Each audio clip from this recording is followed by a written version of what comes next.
우리는 한 가족입니다.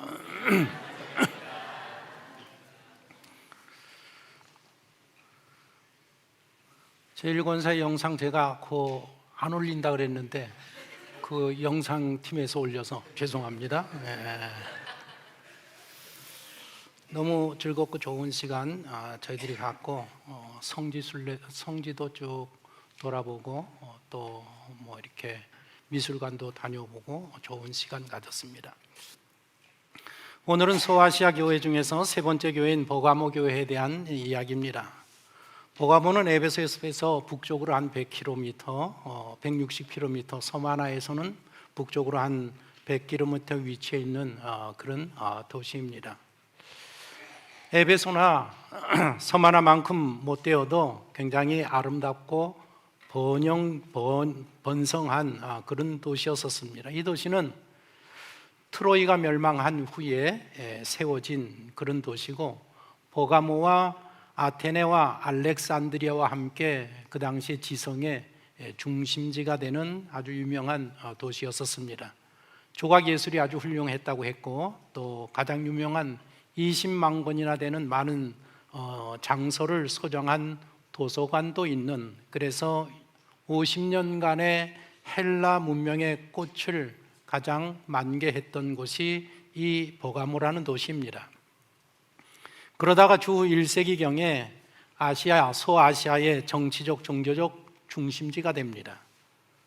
4대 신전, 제우스 신전, 그리고 아데나 신전, 디오니소스 신전, 아스클레피오스 신전, 이런 유명한 신전들이 버가모에 있었고, 그리고 특별히 황제를 하나님으로 숭배하는 그런 신전이, 이 국가 종교가 있는 도시가 바로 버가모 도시였었습니다. 그 당시에 생존하던 로마 황제 아우구스투스를 섬기는 신전을 최초로 세운 곳이 버가모입니다. 그래서 버가모에 있었던 성도들은, 버가모 교회는 황제 숭배 때문에 심한 박해를 받은 대표적인 교회가 됩니다. 오늘 본문 13절에 버가모를 향해서 사단의 권자가 있는 곳이라고 했습니다. 버가모가 황제 숭배가 가장 성행했던 중심적인 도시였기 때문에 이런 말을 지금 하고 있습니다. 로마서를 보면 바울이 예루살렘으로부터 일루리곤까지 복음을 전했다라는 기록이 있는데, 소아시아 7교회가 예루살렘과 일루리곤 요 사이에 위치해 있었습니다. 또 사도행전을 보면 바울과 실라가 무시아를 방문했다라는 기록이 있는데, 무시아의 수도가 바로 버가모입니다. 이런 모든 구절들을 비추어 볼 때에 버가모 교회도 사도 바울이 세운 것이 아닌가라고 학자들은 그렇게 생각을 하고 있습니다. 버가모 교회는 칭찬과 책망을 동시에 받은 교회입니다. 버가모 교회 안에 성도들 가운데 신앙의 정절을 지킨 신자들도 있고, 성도들 가운데 신앙의 정절을 버린 그런 신자들도 있는 교회입니다. 신앙의 정절을 지킨 대표적인 사람이 주님의 충성된 증인으로 불리는 안디바라는 사람이 있습니다. 아마도 이 사람이 버가모 교회 감독이었을 것으로 생각을 하고 있습니다. 전승에 의하면 이 안디바는 도미티니아누스 황제 때에 잔혹하게, 그러니까 노쇠로 만든 황소 안에서 불에 타서 순교한 것으로 전해지는 인물입니다. 그리고 교회사의 아버지라는 유세비우스가 있는데, 이분에 의하면 버가모 교회의 순교자로 가보 파피루스 아가도니게라는 사람이 순교를 당했다라고 교회 사이에 그렇게 기록을 하고 있습니다. 잠시 이분에 대해서 소개를 하면, 가보라는 인물은 디모데 후서 4장 13절에 나오는 인물인데, 이 가보라는 사람과 파피루스라는 사람이 버가모 총독에게 붙들려 옵니다. 총독이 이야기하기를, 모든 것을 지배하는 로마의 신들을 경배하라고 황제가 칙령을 내린 것을 너희가 알지 아니하느냐? 나는 총독으로서 너희 둘에게 권한다. 앞으로 나아가서, 제단에 나가서 황제를 위해서 희생 제물을 올려라. 그랬더니 이 가보라는 사람이 뭐라고 이야기하는가 하면 나는 크리스찬입니다. 나는 하나님의 아들이신 예수 그리스도를 경배하는 사람입니다. 그래서 예수님 외에는 그 어떤 누구도 섬길 수가 없고 희생제물을 드릴 수가 없습니다. 총독이 경로하면서 다시 한번 시저 황제의 명령이다. 그러니 너희는 희생제물을 우상 제단에다 갖다 드려라. 우리는 그럴 수가 없습니다. 우리는 한 번도 우상들에게 제사를 드린 적이 없습니다. 화가 난 총독이 그들을 매달아서 고문 기구로 그의 살 가죽을 벗길 것을 명령을 했고, 그래서 많은 고통을 당하게 됩니다. 그럼에도 불구하고 그는 끝까지 나는 크리스찬입니다. 나는 크리스찬입니다 하면서도 그 고난을 다 이겨냈다라는 이야기가 교회사에 기록이 되어 있습니다. 가보에게 그런 형벌을 내리고 그 다음에 파피루스에게 주의를 돌려서 그에게 묻습니다. 자네는 평의원인가? 물었더니 아닙니다. 나는 시민입니다. 어느 도시의 시민인가? 저는 두아디리아 사람입니다. 당신에게 자녀가 있는가? 그렇습니다. 저에게는 아주 많은 자녀들이 있습니다. 하나님 안에서 자녀가 있습니다.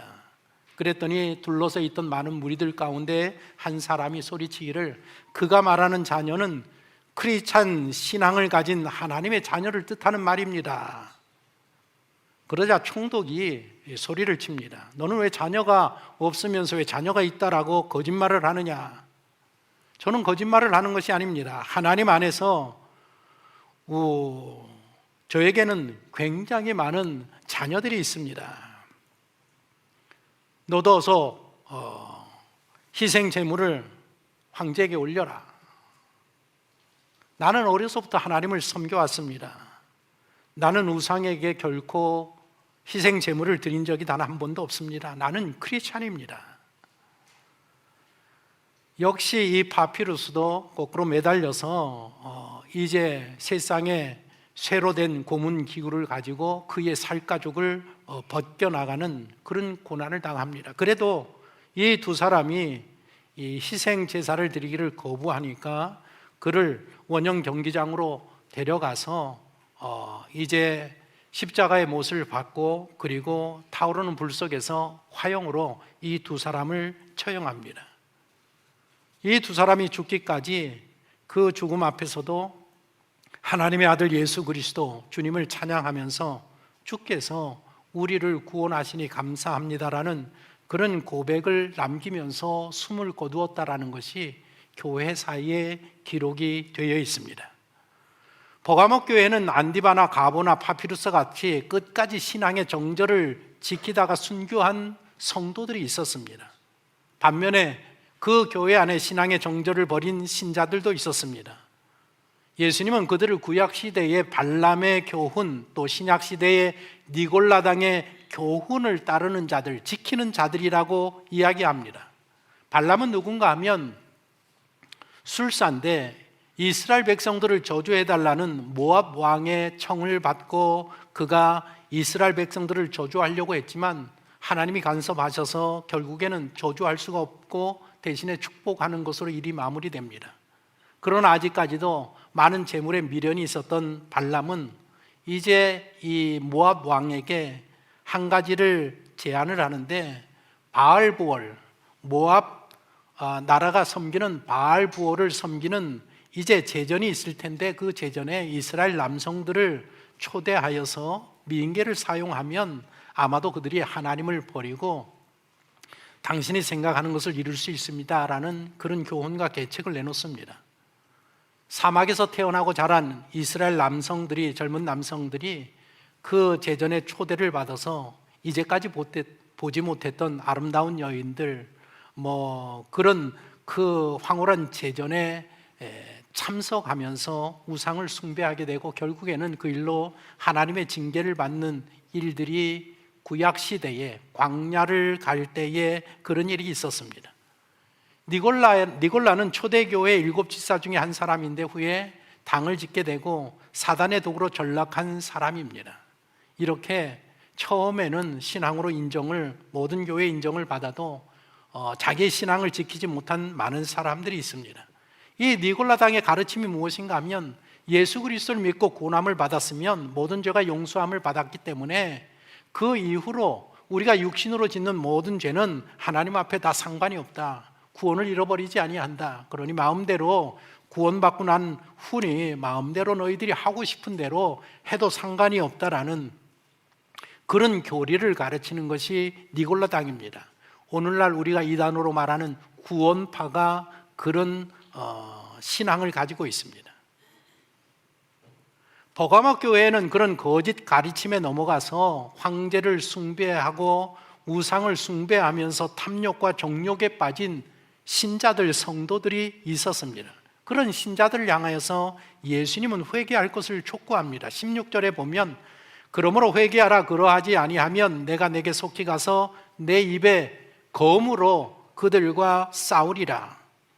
예수님은 에베소 교회를 향해서는 나는 교회의 주인이 되는 사람이라고 이야기했고, 서마나 교회를 향해서 죽었다 살아난 사람이라고 이야기하셨는데, 버가모 교회를 향해서는 나는 좌우의 날선검을 가지신 사람이라고, 분이라고 그렇게 소개하고 있습니다. 여기서 말하는 검은 자그마한 검이 아니라 전쟁터에 나가서 쓰는 아주 커다란 양쪽 날이 아주 날카로운 그런 큰 검, 장검을 뜻합니다. 만일 너희들이 신앙의 정절을 버리고 그리고 너희들이 그 잘못을 회개하지 아니하고 믿음을 회복하지 아니하면 내가 이 칼로 너희들을 징계하리라, 심판하리라는 그런 경고의 말씀을 버가모 교회에 하고 있습니다. 성경을 보면 범죄한 하나님의 백성에게는 늘 하나님의 징계가 따랐다라는 그런 사실을 보여주고 있습니다. 왜 하나님께서 징계하시느냐? 하나님께서는 사랑하시는 자를 징계하셔서 바른 길로 인도하기를 원하시기 때문에 우리 믿는 성도들이 신앙에서 곁길로 갈 때에, 그리고 그것이 컨트롤되지 아니할 때는 이렇게 하나님께서는 징계하는 일들이 오늘날에도 있습니다. 다음 주에 제가 일본 오사카 영락교회를 가는데, 건축이 일본에서 교회를 이렇게 사서, 땅을 사서 교회를 건축하는 일이 이 일본에서 굉장히 어렵습니다. 물가도 워낙 비싸고 땅값이 또 워낙 비싸기 때문에 이 일본 오사카 영락교회가 오랜 기간 동안에 얼마 되지 아니하는 교인들이 힘을 합쳐서 이번에 건축을 완공하고 헌당 예배가 있습니다. 제가 이제 우리 노회에서 전체 선교를 담당하고 있는데, 제가 이제 가서 예배를 우리가 이제 노회에서 진행을 하는데 제가 기도 순서를 맡았습니다. 제가 기도 순서를 맡고 나서 많은 생각을 하는데, 헌당 예배에서 가장 중요한 것은 어쩌면 설교보다 기도가 더 중요하다라는 생각을 합니다. 그래서 제가 그런 마음을 가지고 지금 준비를 하고 있습니다. 솔로몬이 성전을 건축하고 봉헌하면서 하나님 앞에 기도를 드립니다. 긴 기도를 드립니다. 기도를 마쳤을 때 하나님께서 나타나셔서 그에게 응답을 하십니다. 뭐라고 응답하시는가 하면, 내가 너의 기도를 듣고 이 성전을 기쁘게 받았다. 내 이름을 이 성전에 둘 것이다. 그리고 내 눈길과 내 마음이 이곳에 늘 있을 것이다 라고 약속을 하시면서, 그러나 조건을 붙이십니다. 만일 너희가 내 법도와 율례를 지킨다고 하면 내가 늘 너희와 함께하고 내가 이 성전에 함께 있고 내 눈길과 마음이 이곳에 늘 머물 것이라는 그런 약속을 합니다. 그러나 만일 너희들이 내 법도와 율례를 지키지 아니한다고 하면, 우상을 섬긴다고 하면 이 귀한 성전이라도 나는 너희 앞에서 이 성전을 던져버릴 것이다 라는 그런 말씀을 하십니다. 그리고 실제로 후대에 성전을 버리는 일이 발생합니다. 이스라엘 백성들이 계속해서 우상 숭배로 일관했기 때문에 그렇습니다. 우상 숭배를 일관했기 때문에 결국에 이스라엘은 남과 북으로 갈리게 됩니다. 북이스라엘은 주전 722년에 아수르에서 멸망을 하고, 남유다는 주전 586년에 바벨론에 의해서 멸망을 하고, 백성들은 포로로 끌려가고 그 솔로몬의 성전이 완전히 회파되어집니다. 그런데 이런 일이 한 번으로 끝나지 않는다라는 것입니다.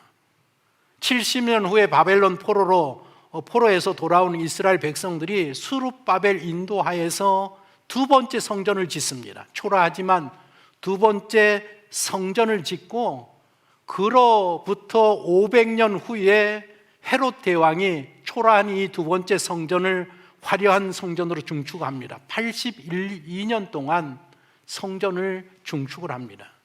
솔로몬이 성전을 7년 동안 지었고 스룹바벨이 성전을 5년 동안 지었는데 헤롯 대왕이 82년 동안 그 초라했던 성전을 다시 증축하면서 개축하면서 지었으니 그 성전이 얼마나 화려하겠습니까?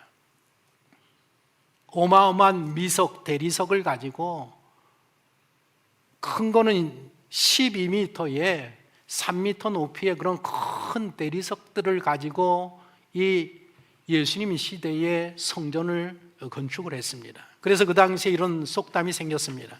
헤롯 성전을 보지 않았다면 아름다운 건물을 보았다고 말하지 말라는 속담이 있을 정도로 이 예루살렘의 성전은 어마어마했습니다.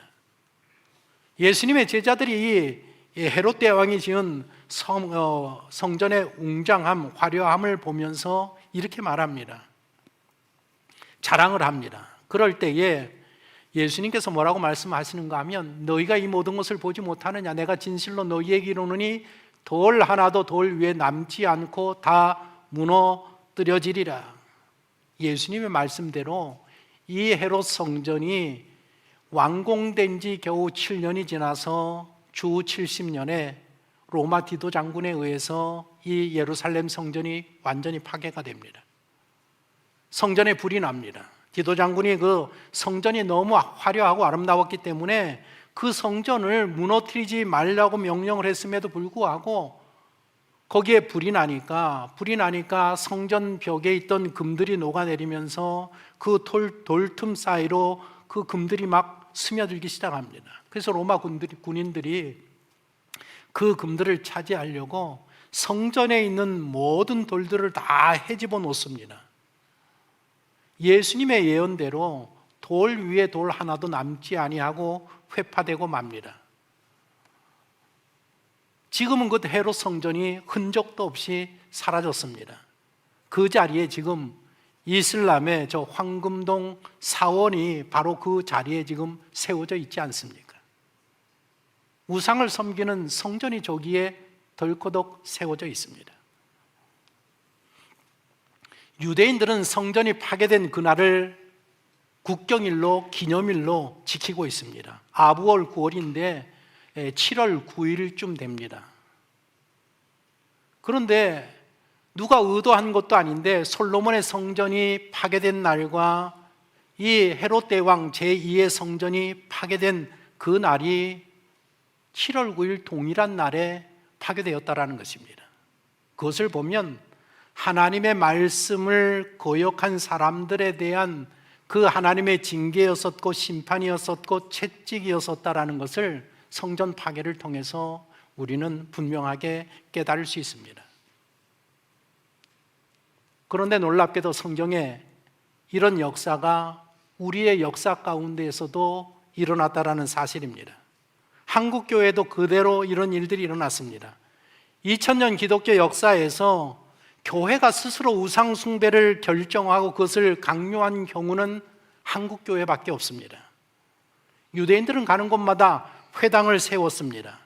그런데 일본인들은 가는 곳마다 신사를 세워서 그들의 정신적 구심점을 삼았습니다. 신사 참배만큼 하나님 앞에서 큰 죄는 없습니다. 신사 참배가 뭡니까?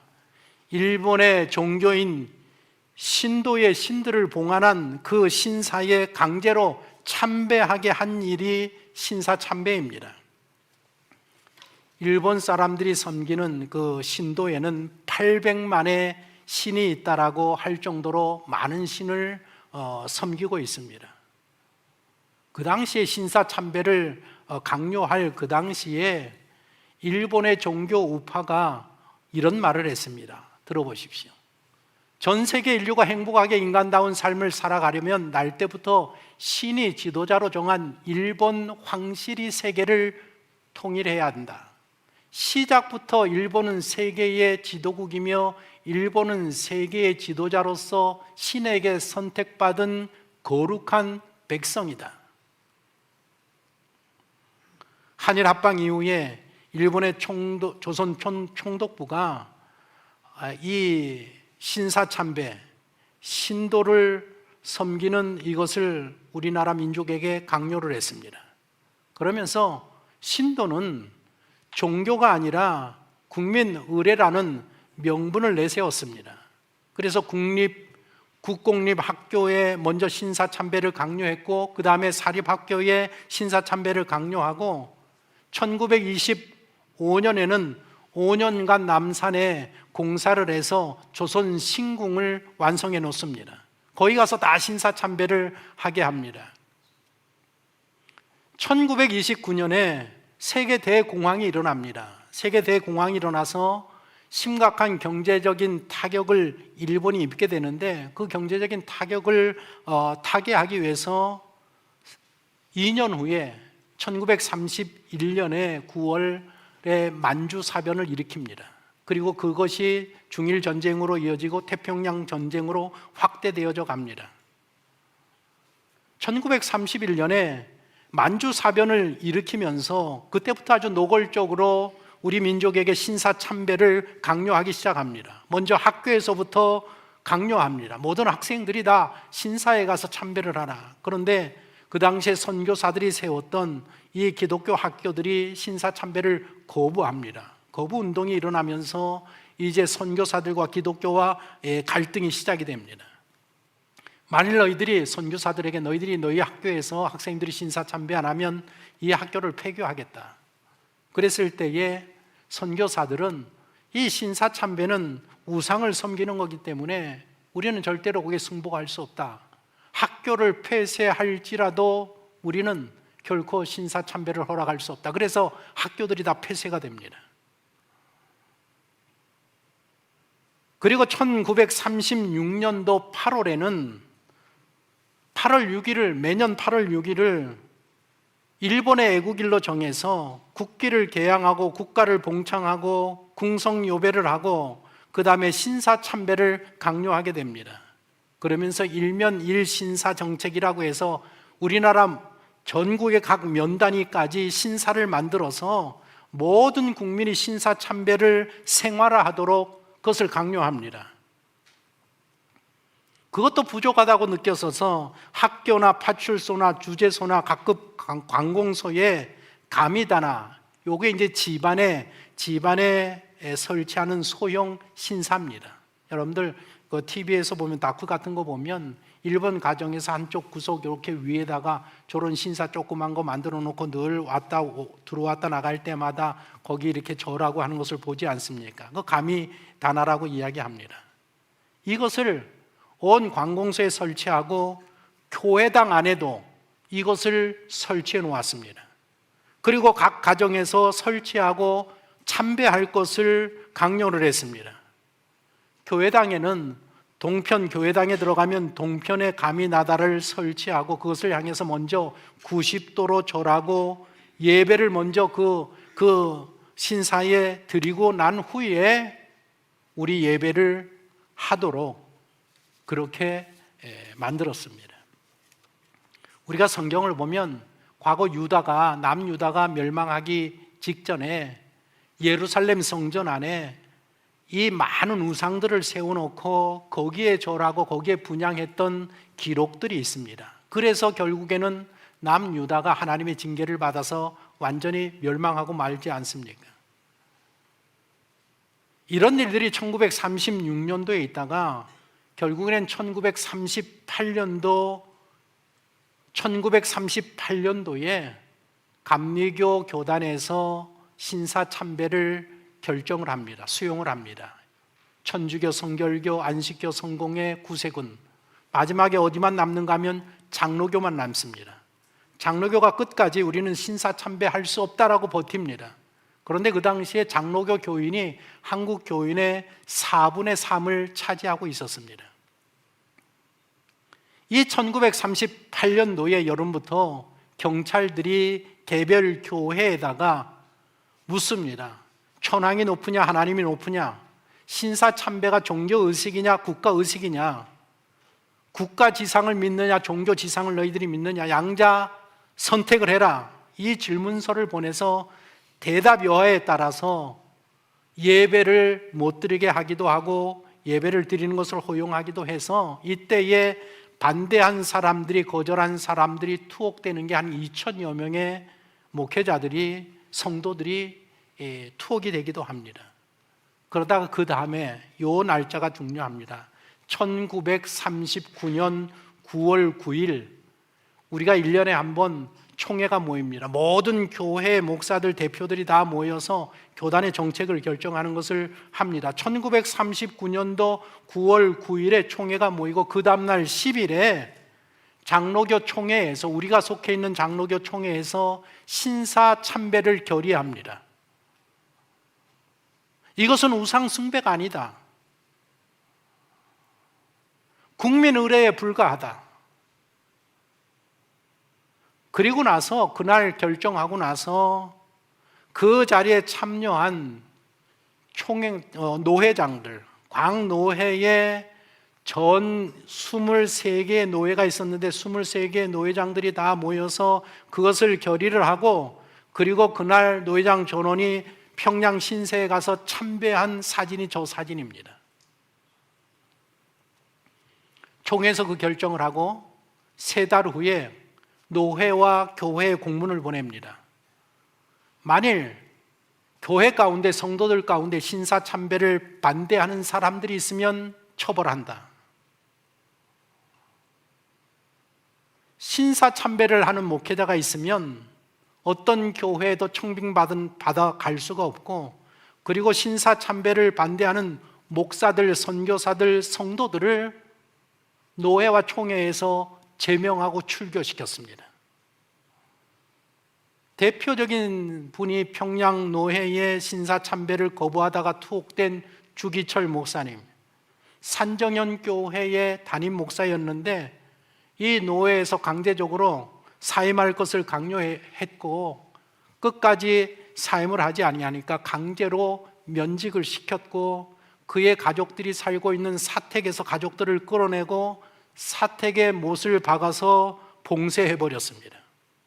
이때 상당수 목회자가 신사참배를 거부해서 면직을 당하고 제명을 당하고 교회에서 추방을 당하는 이런 일들이 발생합니다.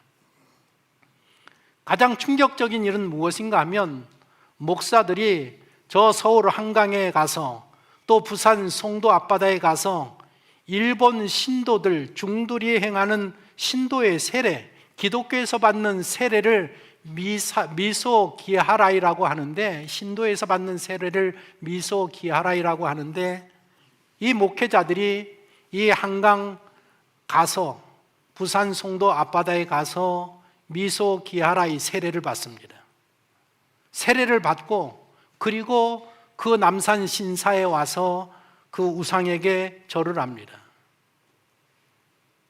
미소 기하라이라는 게 뭔가 하면 일본 천황이 이 신사에 있는 신들이 하나님보다 높은 신입니다, 최고의 신입니다라고 고백하는 사람들이 받는 게 바로 이 세례 의식입니다.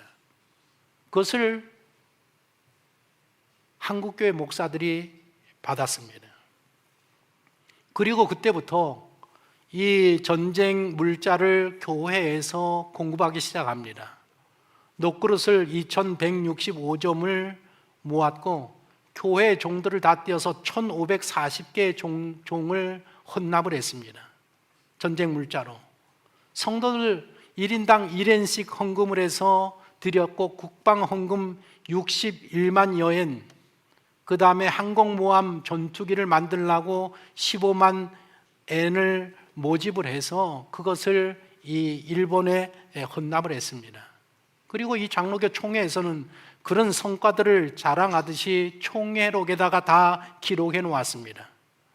그리고 그 교회들을 통폐합하면서 처분된 교회의 재산도 다 일본에 헌납하는 일을 했습니다. 1942년도 30일의 총회 때에 그 마지막 총회를 마치면서 선언문을 발표했는데 선언문 내용을 보면 일본 이 천황의 은혜로 우리가 이렇게 잘 생활을 하고 평안한 인생을 살고 그것을 찬양하면서 마지막 문구가 저겁니다. 이 가을에 우리 조선 예수교 장로회 총회는 천황의 은혜에 감격해 눈물을 흘리고 협심전력으로 성스러운 업적을 완수하도록 매진할 것을 결심합니다. 장로교회에서 교회에서 목회자들이 이런 결정을 하고 이런 일을 앞장서서 했습니다. 한국교회가 스스로 공식적으로 우상숭배를 결정했고 총회가 앞장서서 신사참배를 시행하였고 신사참배를 반대하는 성도들 목회자들이 있으면 앞장서서 고발하고 탄압하는 일들을 교회가 했습니다. 그리고 이 교회가 일본이 섬기는 그 천황, 천조 대신을 여호와 하나님보다 높으신 분이로 고백을 했습니다. 그러기를 8년 동안 계속해서 그런 신앙생활을 했습니다. 볼 것 같은 눈으로 보고 계시는 하나님, 검으로 심판하시는 하나님께서 그 모든 배도 행위를 보시고 채찍을 드십니다. 바로 그것이 이스라엘처럼 남북으로 분단되는 아픔이 있었고 북한에 공산화가 되는 이런 일들이 신사참배의 일로 인한 열매가 그렇게 맺어지게 됩니다. 1945년 8월 15일 날 우리가 민족이 해방되지 않습니까? 그러나 해방된 후에 남과 북이 38선으로 그 기준으로 분단되지 않습니까? 남한은 미군이, 북한에는 소련군이 주둔을 합니다. 1948년 8월 15일 날 이승만을 대통령으로 하는 대한민국 정부가 남한에 세워지고 1948년 9월 9일에 김일성을 중심으로 한 조선민주주의 인민공화국이 북한에 수립이 됩니다. 그리고 1950년부터 1953년까지 3년 동안 동족 상잔의 6.25 전쟁의 아픔을 우리들이 겪게 됩니다. 그리고 지금 그 아픔이 계속되어지지 않습니까? 아마 지난주에 여러분들도 뉴스를 통해서 들었을 겁니다. 중국의 중국 정부가 뭐라고 했습니까? 다시 6.25 같은 전쟁이 한국에선 일어나지 말아야 된다. 지금 대단히 심각하게 전쟁으로 치닫고 있는데 이런 일이 발생해서는 안 된다라고 공식적으로 발표를 했습니다. 그만큼 지금 전쟁의 위기 가운데 우리 민족이 지금 앞에 있다라는 겁니다. 얼마나 안타까웁니까? 어느 나라도 이렇게 민족이 분단되어서 서로 총칼을 부리들면서 전쟁을 하고자 하는 나라는 이 세계 우리나라밖에는 없습니다. 그런데 재미있는 것은 북한 정권이 수립된 날이 1948년 9월 9일입니다. 북한은 지금도 이 날을 정권 수립한 날로 대대적으로 기념하고 있지 않습니까? 그런데 1948년 9월 9일 10년 전 1938년 9월 9일에 장로교 총회가 모여서 9월 10일 날 신사참배를 결정했다라는 것입니다. 그리고 1948년 9월 9일에서 또 10년 후에 이 북한에서 1958년에 주민 성분 조사를 시작합니다. 그래서 교회 말살 정책을 실시해서 그나마 잔존해 있던 북한에 있던 모든 교회들이 완전히 사라지는 일이 바로 그때에 일어납니다. 그뿐만 아니라 1907년도에 평양 대부흥이 일어난 평양의 가장 중요한 장대현 교회, 그 교회가 문을 닫습니다. 장대현 교회가 어떤 교회냐? 토마스 선교사 순교를 통해서 세워진 교회가 널다리꼴 교회라고 하는데 이 널다리꼴 교회가 장대현 교회가 됩니다. 1907년도 평양에 대부흥이 일어나면서 이 교회가 세워지고 평양에 그 주민들의 영적인 구심점 역할을 한 대단히 한국교회에서 중요한 교회입니다. 이 장대현 교회는 마포 3열이라는 선교사에 의해서 평양의 그 중심부 장대제 언덕이라는 곳에 이 교회가, 장대현 교회가 세워집니다. 그런데 공산 정권이 들어서면서 이 장대대 언덕을 만수대라고 이름을 개명합니다. 거기에 지금 그 유명한 김일성 동상이 서 있습니다. 높이 20m 되는 초대형 동상이 세워져서 그 북한 사람들, 그리고 북한을 방문하는 모든 사람들이 김일성 동상 앞에서 절을 하지 않습니까? 바로 그 자리가 장대현 교회가 세워져 있는 바로 그 자리라는 것입니다. 이런 날짜들, 이런 일들이 우연히 일어나는 일인가? 2000년 기독교 역사에서 교회가 스스로 우상 숭배를 결정하고 그것을 강요한 경우는 한국 교회 밖에는 없습니다.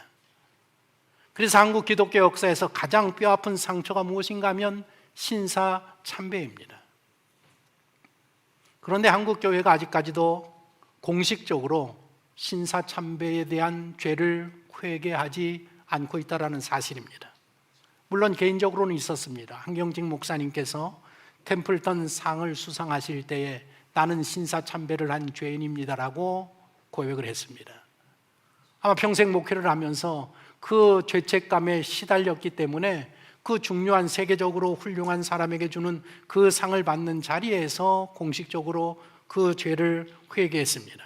그리고 몇몇 교단에서 이렇게 소수의 목회자들이 모여서 이제 기도회를 가지면서 그 죄를 인정하고 회개를 했지만 오늘날에 이르기까지 한국 교회가 공식적으로 전체가 다 그 신사 참배에 대한 죄를 하나님 앞에서 회개하지 않고 있다는 사실입니다. 왜 이런 일이 발생할까? 아마 어쩌면 세월이 지나면서 우리도 그런 생각들을 합니다. 신사 참배의 죄가 나하고 무슨 상관이 있는가? 나하고는 무관한 거 아닌가? 그런데 다니엘을 보십시오. 다니엘은 선조들의 죄, 민족의 죄, 느헤미야를 보십시오. 그들의 선배 신앙인들이 지은 모든 죄를, 그 민족에 대해 선조의 죄를 나의 죄로 고백하면서 하나님 앞에 회개함으로 그들이 회복할 수 있었던 것을 우리가 발견하게 됩니다.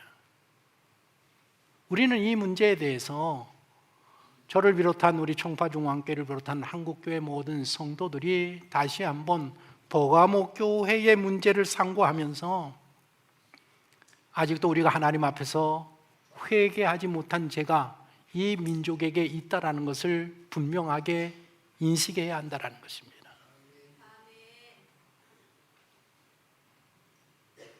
언젠가는 한국 교회의 모든 교회들이 동일한 날짜, 동일한 시간에 하나님 앞에 신사 참배에 대한 참회를 하는 예배와 기도회가 있어야 될 것으로 생각을 합니다.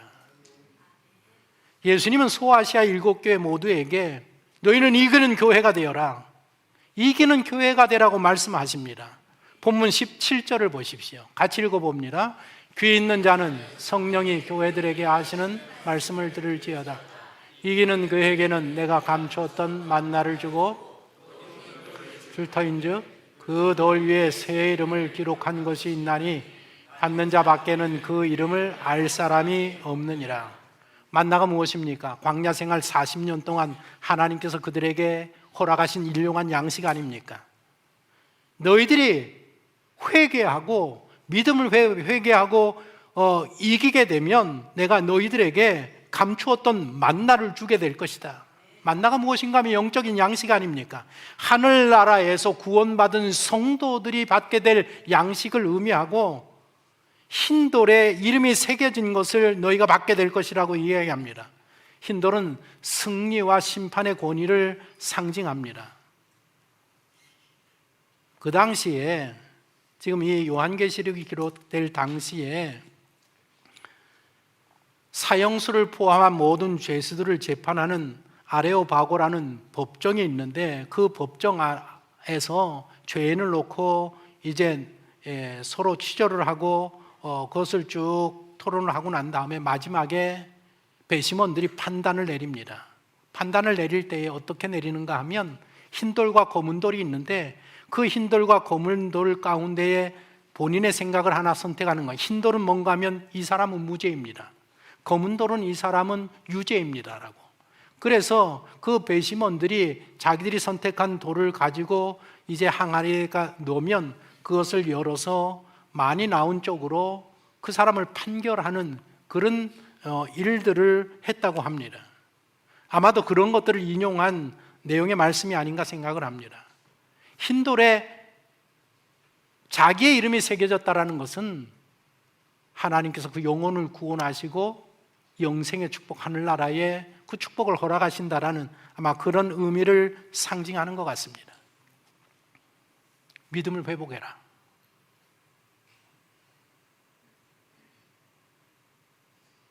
회개하고 승리하고 이기는 성도가 되어라. 그러면 내가 너에게 만나와 흰 돌을 줄 것이라고 서만화 교회 성도들에게 권면하고 있습니다. 지난주 국민일보에 보니까 종교부 차장 되시는 분께서 글을 하나 올렸습니다. 굉장히 설득력 있는 글이라 제가 읽고 마음에 많이 와닿습니다.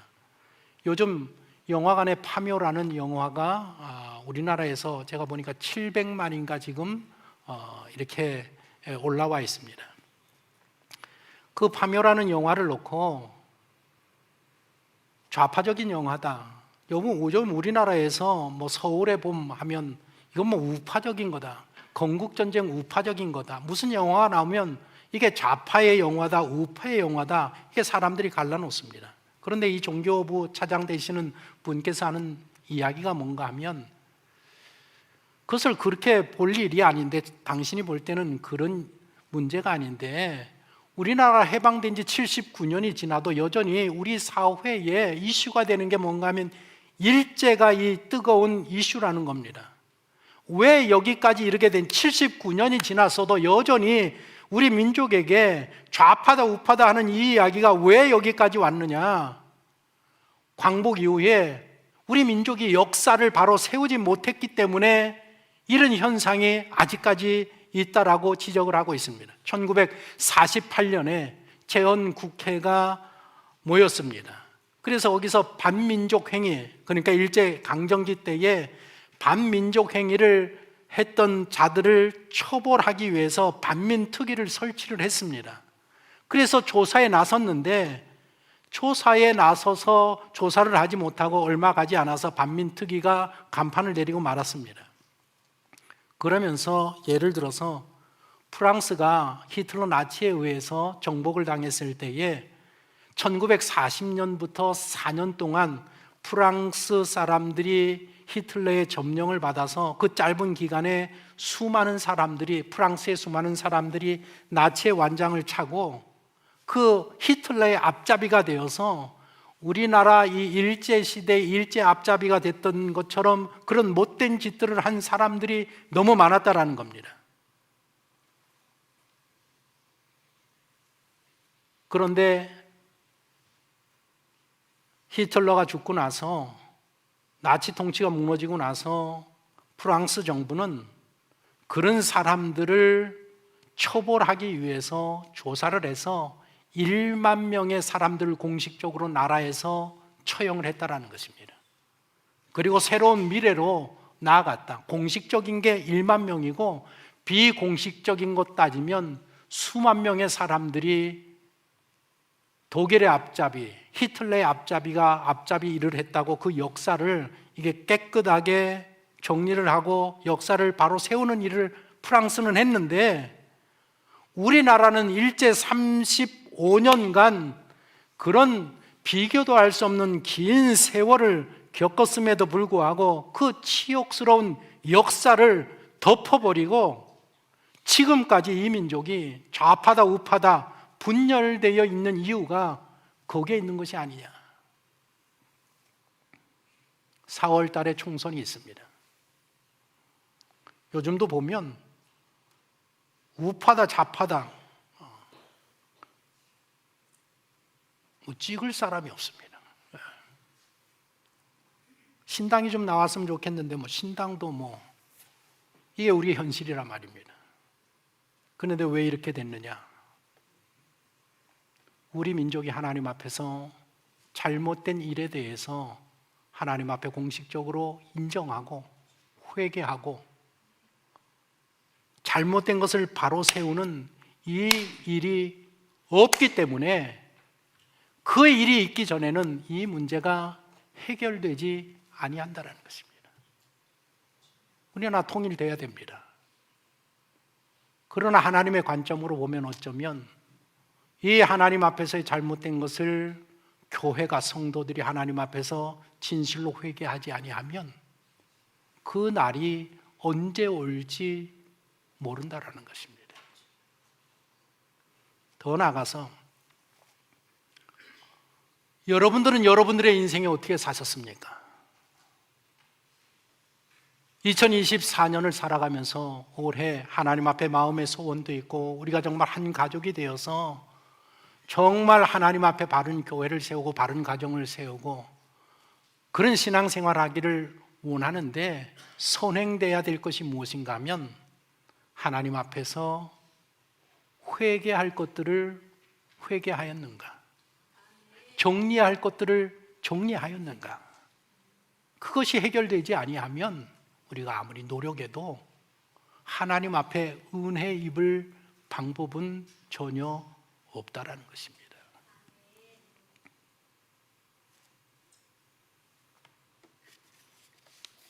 하나님의 말씀 우리 마지막 구절 한번 보십시다. 같이 한번 읽어보시겠습니까? 회개하라.